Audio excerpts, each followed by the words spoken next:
निगम जिंदाबाद, हमारी मांगे पूरी हो, मंजूरी हो।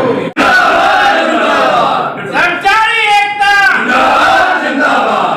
पुरानी पेंशन। कर्मचारी संयुक्त परिषद द्वारा अपने सभी वरिष्ठ पदाधिकारियों को 9 वर्ष की बधाई देने के लिए बुलाया गया था और अध्यक्ष जी ने कहा था कि आज चाय पे बुलाएंगे और हमारे भंडार कर्मचारी संघ सिंचाई विभाग के प्रांतीय अध्यक्ष बुद्धिराम कन्नौजिया जी निर्विरोध चुनाव जीते हैं, तो इनका भी हम लोग आज अभिनंदन करना था।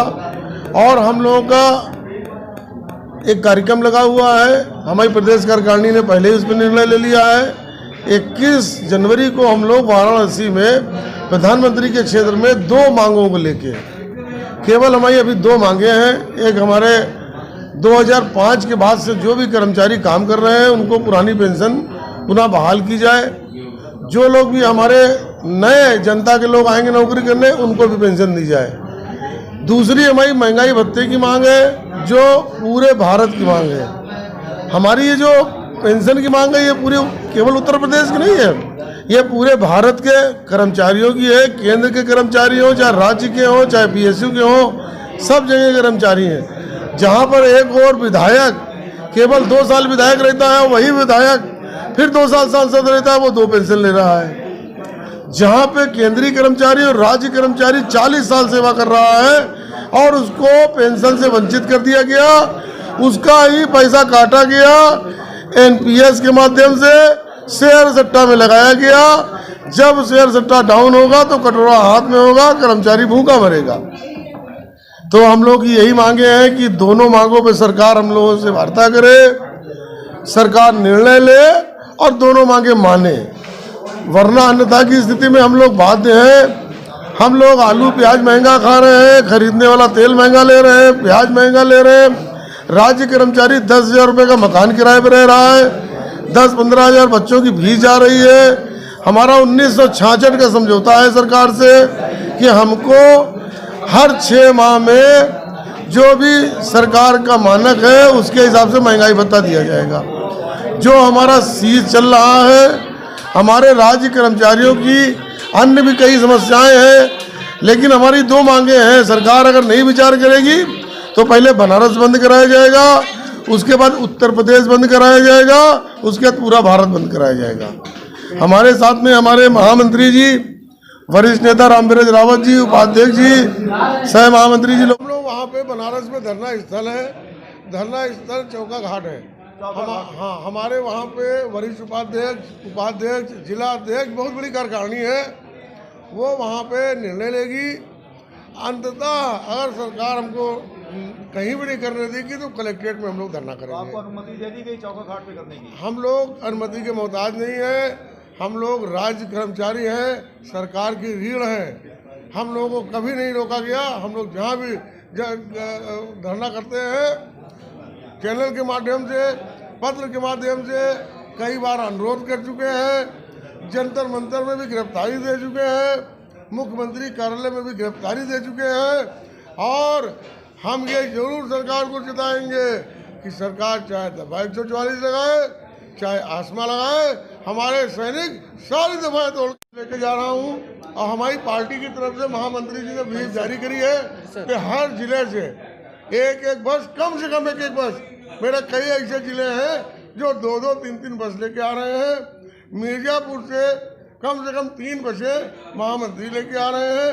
लखनऊ से 4 और 5 बसें मैं अध्यक्ष लेके आ रहा हूँ। जैसे जंतर मंतर में 7 कारें लखनऊ से लेके गया था। तो मेरा सरकार से कोई लड़ाई का इरादा नहीं है। मेरा सरकार से यही अनुरोध है, हम लोग 6 महीने से मांग कर रहे हैं। आलू प्याज का दाम बढ़ा हुआ है। हमारा जो भाई है वो जब 50-60 साल के बाद रिटायर होगा तो उसके घर में खाने के लाले लगेंगे। और ये विधायक और मंत्री जो न नौकरी करते हैं ना कोई काम करते हैं। हमारा कर्मचारी कोरोना में शहीद हुआ है, उसका परिवार से पूछिए जिसके घर में कोई शहीद होता है। विधायक लोग 5 साल में 25 गुना संपत्ति बढ़ा लेते हैं। इनको पेंशन की आवश्यकता नहीं है, पहले इनकी संपत्ति की जांच कराई जाए, इनकी पेंशन न दिया जाए, क्योंकि ये कोई नौकर नहीं है। इन नौकर के लिए बाबा भीमराव अम्बेडकर जी ने संविधान बनाया था कि जो सरकारी सेवक होगा उसको पेंशन दी जाएगी। आज उस संविधान का अक्षरता पालन नहीं किया जा रहा है। ये लोग सदन में बैठे हैं, चाहे जो पास करा लें, लेकिन जनता भी देख रही है। जनता के बीच का भी लड़का नौकरी पाएगा तो उसको भी पेंशन नहीं मिलेगी। आने वाले समय में हम लोग ईंट का जवाब पत्थर से भी देंगे। माननीय अध्यक्ष जी ने बताया है पेंशन का प्रकरण बहुत ही पुराना है और इसको कई सरकारें आई, अभी तक पेंशन बहाल नहीं हुई। कर्मचारी अधिकारी जब 60 साल का हो जाता है तो उसके सामने एक समस्या होती है कि वो कोई बिजनेस नहीं कर सकता, खेती नहीं कर सकता, कोई कारोबार नहीं कर सकता, शरीर इतना कमज़ोर हो जाता है। इस दृष्टि से पेंशन की व्यवस्था की गई थी, जो संविधान में यह प्राविधान है। परंतु जो पिछली सरकार ने, इसके पहले अटल बिहारी वाजपेयी सरकार ने इस व्यवस्था को समाप्त कर दिया। यहाँ तक कि जो 2005 के बाद जो अधिकारी कर्मचारी हैं भारत में, वो जब रिटायर हो रहे हैं तो उनको 1800-2200 रुपया पेंशन बन के आ रही है। अब वो अगर पत्नी ही 1800-2200 रुपया जो है महीने का खर्च चलाना चाहे तो नहीं चला सकते। जो तनख्वाह मिलती है जो तो वो तो जो है दूसरे काम में आ जाती है, लेकिन पेंशन ही एक सहारा है। इसलिए सरकार से मांग है कि इस पेंशन को बहाल करें और जो अगर नहीं बहाल किया जाता है, माननीय विजय कुमार निगम जो अध्यक्ष हैं, इनके अध्यक्षता में, इनके नेतृत्व में हम आगे कदम उठाएंगे। मैं राज्य कर्मचारी संघ परिषद का प्रांतीय महामंत्री और भंडार कर्मचारी संघ का प्रांतीय अध्यक्ष विनोद कनौजिया। आज के आपके इस चैनल के माध्यम से काफ़ी बातें माननीय अध्यक्ष जी ने और माननीय हमारे वरिष्ठ उपाध्यक्ष और वर्तमान में सलाहकार श्री रामवीर रावत साहब ने कहा। संक्षिप्त में मैं सिर्फ इतना कहना चाहता हूं कि कार्यकारिणी द्वारा जो निर्णय लिया गया है भत्ते की बहाली के संबंध में, पेंशन व्यवस्था बहाली के संबंध में, उस पर हमारा प्रत्येक सदस्य दृढ़ संकल्पित है और 21 तारीख को 21 जनवरी को हम जो है बनारस में अपने धरने के कार्यक्रम के माध्यम से पूरे प्रदेश के कर्मचारियों को एक आह्वान करते हुए एक संदेश देना चाहते हैं कि कर्मचारी अपनी मांगों के लिए, अपने अधिकारों के लिए आज भी कटिबद्ध है। राज्य कर्मचारी संघ परिषद निगम सरकार को कटिबद्ध है और निरंतर संघर्षशील रहेगा। दूसरा सर प्रमुख कारण यह है कि हमारे माननीय प्रधानमंत्री महोदय, चूंकि उस संसदीय क्षेत्र को उन्होंने चुन करके इस देश का जो सर्वोच्च पद है, इस देश का जो प्रमुख पद है कार्य के लिए, दायित्वों के लिए, यानी प्रधानमंत्री जी, उन्होंने वहां से उसको सुशोभित किया, वहां से उन्होंने ग्रहण किया। तो इसलिए हम माननीय प्रधानमंत्री जी के क्षेत्र में जाना चाहते हैं, वहां जाकर के सीधे उनसे अपील करना चाहते हैं, बजाय कि पूरे प्रदेश की जनता को कोई तकलीफ हो। हम चाहते हैं प्रधानमंत्री जी के क्षेत्र में जाकर। सबसे पहले मैं बता देना चाहता हूँ, मैं राज्य कर्मचारी संघ परिषद में उपाध्यक्ष के पद पे और नलकूप प्रभारी नलकूप चालक के प्रांतीय अध्यक्ष के पद पे कार्य कर रहा हूँ और संगठन के नेतृत्व को पूरी मेहनत की ईमानदारी के साथ नेतृत्व कर रहे हैं। सबसे पहले मैं बता देना चाहता हूँ कि माननीय अध्यक्ष जी की अगुवाई में जो भी निर्णय माननीय अध्यक्ष जी का होगा उसका हम लोग अक्षरशः पालन करते हुए पूरी तन मन धन से अध्यक्ष जी का साथ देंगे। मुख्य बात मेरे लिए पेंशन तो कॉमन है, वो तो चाहिए। दूसरी बात यह है कि सिंचाई विभाग में नियम विरुद्ध कई संगठन संचालित हो रहे हैं, जिसके विरुद्ध हम लोग नियमावली के तहत उसके जो है संगठन को सुचारू रूप से चलाने के लिए कटिबद्ध हैं और शासन और विभाग से डिमांड हमारी है कि उनको जो है नियम विरुद्ध संचालित होने के लिए बाध्य करें, ताकि और हमारे विभाग से में जो विसंगतियां हैं या मतभेद है या वेतन विसंगत है या अन्य चीज़ें हैं, उसकी डिमांड के लिए हम लोग नियम के अध्ययन कर रहे हैं। सभी संगठनों के नियमावली को अपने पास अध्ययन के लिए ले आए हैं। उसका अध्ययन करते हुए सभी संवर्ग को हम लोग प्रयास कर रहे हैं और पूरी मेहनत के साथ, ईमानदारी के साथ उसको सभी कामों को अंजाम देने का काम करेंगे। मैं ब्रजेश कुमार श्रीवास्तव, उपाध्यक्ष राज्य कर्मचारी संघ परिषद से। सर्वप्रथम स्वास्थ्य विभाग में हमारे कर्मचारियों की तरफ से जो है ड्यूटियां 24 घंटा उनकी लगाई गई। 4 वर्षों से हमारे साथी जब से चार्ज लिया उन्होंने तब से जो है देख रहे हैं कि 24 घंटा उनको ड्यूटी लगाई गई। संघ के माध्यम से हम लोगों ने कई बार बात उठाई है परंतु विभाग उसको सुनने को तैयार नहीं। माननीय उच्चतम न्यायालय में हम लोगों ने अपील दायर किया, सरकार उस पर हार गई, फिर भी जो है उस पर नियम बनाने तैयार नहीं है। माननीय मुख्यमंत्री जी को माननीय अध्यक्ष जी द्वारा पत्र प्रेषित किया गया, उस पर भी झूठ गुमराह करके पत्र लिखा गया, जिससे एक वैमनस्यता हमारे कर्मचारी में व्याप्त हो गई है। हम अपील करते हैं, अनुरोध है हमारा सरकार से, कृपया हमारी बात को सुने।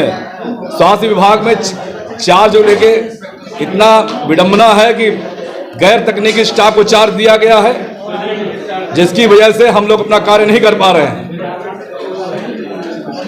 ग्रेड पे में हम कर्मचारी क्लर्क से ऊपर है, उसके बावजूद भी हमको उनको अधीन कर दिया गया। जब संबंधित व्यक्ति जो कार्य का, जिसको जो संवैधानिक रूप से दायित्व प्राप्त है, जब वही व्यक्ति नहीं कार्य करेगा तो दूसरा व्यक्ति जो उसको जो जानकारी भेज्य नहीं है वो वहां क्या कर सकता, सिवाय वित्तीय अनियमितता भ्रष्टाचार के अलावा वहां कुछ नहीं होगा। मैं सरकार से निवेदन करता हूं कि हमारी बात को सुने। 21 तारीख को धरने का हम समर्थन करते हैं। बनारस के धरने में हम अपने संगठन के साथ सहयोग करेंगे। सरकार सुने हमारी बात को, अन्यथा जो भी हमारे अध्यक्ष निर्णय लेंगे हम उसके तैयार हैं। सरकार गिरफ्तारी कराना चाहती है, जो भी कराना चाहेगी, हम उससे पीछे नहीं हटेंगे। आज तक का रिकॉर्ड है कि मान मर्यादा में कर्मचारियों ने कोई कमी नहीं रखी है। सरकार उसका ध्यान रखे और यदि गिरफ्तार करना होगा सर्वप्रथम हम गिरफ्तारी करने को तैयार हैं, अपनी गिरफ्तारी देने को तैयार हैं। साथियों, राज्य कर्मचारी संयुक्त परिषद की आज ये उत्तर प्रदेश की जो बैठक हमारे परमादरणीय प्रांतीय अध्यक्ष विजय कुमार निगम जी की अगुवाई में जो की जा रही है, साथियों, सबसे पहले मैं सभी पदाधिकारियों की ओर से सभी प्रदेशवासियों को नव वर्ष 2021 की मंगल कामनाएं करता हूं। और साथियों, मेरा कहना यह है कि साथियों, मैं सिंचाई विभाग उत्तर प्रदेश में नलकूप प्रभारी, नलकूप चालक तकनीकी कर्मचारी का प्रांतीय महामंत्री होने के नाते राज्य कर्मचारी संयुक्त परिषद में भी प्रांतीय संगठन मंत्री के पद पर कार्य कर रहा हूं। साथियों, बहुत ही एक विडंबना है कि सिंचाई विभाग में कुछ ऐसे संवर्ग हैं जिनकी मान्यताएं रद्द हो चुकी हैं और वो बराबर सरकार को भी गुमराह कर रहे हैं और विभाग को भी गुमराह कर रहे हैं। और मेरा सबसे पहले अनुरोध यही है कि उनकी मान्यताएं रद्द की जाएं और कर्मचारियों का जो हनन हो रहा है उन पर रोक लगाई जाए, जिससे कि जो मान्यता प्राप्त संगठन है या जो राज्य कर्मचारी संयुक्त परिषद के साथ कार्य कर रहे हैं वो संगठन को कार्य करने का एक अच्छा अवसर मिले और कर्मचारी सेवा नियमावली के अंतर्गत जो भी मांग पत्र और या नियमावली है वो शासन स्तर पर लंबित है। हमारा संवर्ग राज्य कर्मचारी संयुक्त परिषद के प्रांतीय अध्यक्ष और प्रांतीय महामंत्री जी के साथ रह करके वो सेवा नियमावली से लगा करके ग्रेड पे हो और चाहे वेतन विसंगतियां हो, शासन से अनुरोध पूर्वक विचार करके और विभाग में भी सामंजस्य बनाते हुए कर्मचारियों के मान सम्मान में उस कार्य को अंजाम देने का कार्य किया जा रहा है। और सरकार से मेरा एक विशेष अनुरोध यह भी है, माननीय मुख्यमंत्री जी से, माननीय प्रधानमंत्री जी से, कि जो कर्मचारी हित में जो बुढ़ापे की लाठी है हमारे कर्मचारियों की पुरानी पेंशन, तो उस पेंशन को बहाल किया जाए, मेरा विशेष अनुरोध है। और मेरे माननीय अध्यक्ष विजय कुमार निगम जी के आह्वान में जो 21 जनवरी को माननीय प्रधानमंत्री जी के लोकसभा क्षेत्र बनारस में जो कार्यक्रम रखा गया है, मेरा संगठन पुरजोर समर्थन करता है।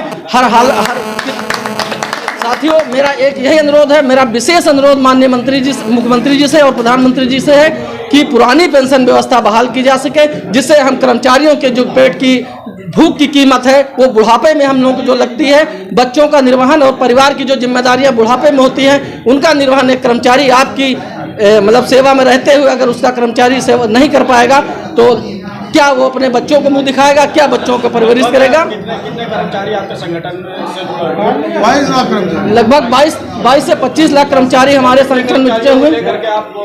हम 50,000 आदमी 50,000 कर्मचारियों के साथ बनारस हमारा जाने का प्लान है।